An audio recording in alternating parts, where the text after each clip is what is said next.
At a nature preserve near Topanga Canyon, biologist Rosi Dagit wiggles into army green waders that come up to her armpits. She pierces a can of sardines and wades into a pond to check traps she uses to catch western pond turtles.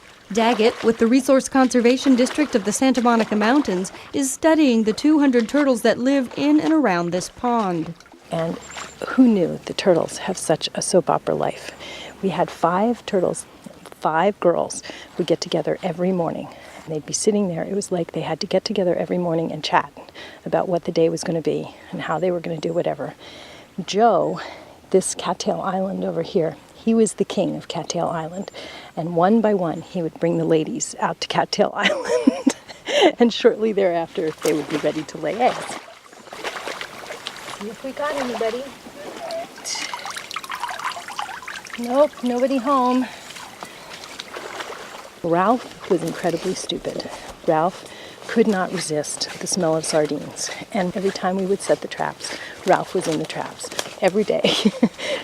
The sardines are not open, so you would think that he would learn. You can smell them, they're really tempting, but you don't get to eat them. Ralph never learned.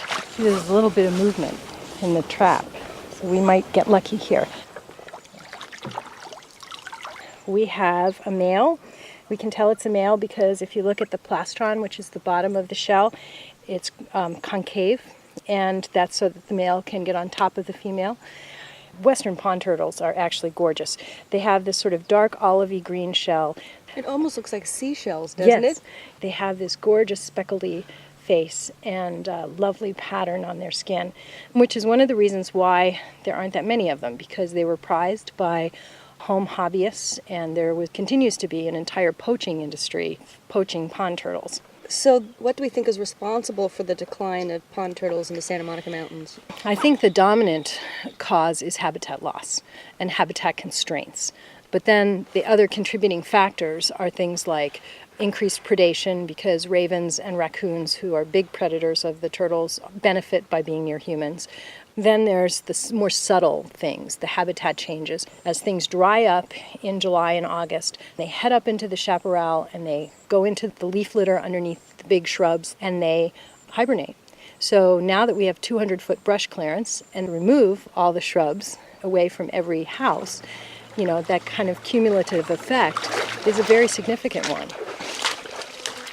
Biologist Rosi Dagit puts the male pond turtle into a bucket and takes it, along with the female she's caught, to a patch of shore where she identifies, weighs, and measures them.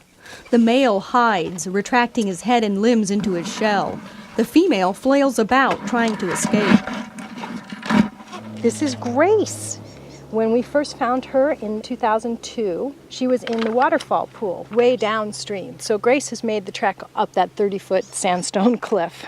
So you can see she has these long nails. Yes. One of the things about these nails is that it really lets these turtles climb the rocks. They use them as like pitons or crampons.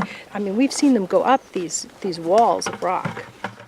And any conclusions you could talk about at this point? The biggest conclusion that we need to deal with in terms of management really has to do with providing enough space. We know that some of the turtles we were tracking, like Diane and Ralph and Joe, they went all the way down to the houses on the street. That's where they went to hibernate. Right. They're going all over the place. So it suggests that we need to protect broad areas to protect them. Yes, and I think the other thing is the human-wildland interface. How do you control raccoons? How do you control raven populations? Making sure that we keep the bobcats and the mountain lions and the coyotes here and functional probably goes a long way to explaining why it is we still have this population of turtles here. Dagit releases the 2 turtles back into the pond. Grace doesn't waste any time getting out of here.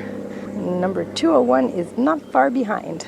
In the Santa Monica Mountains, Ilsa Setziol, 89.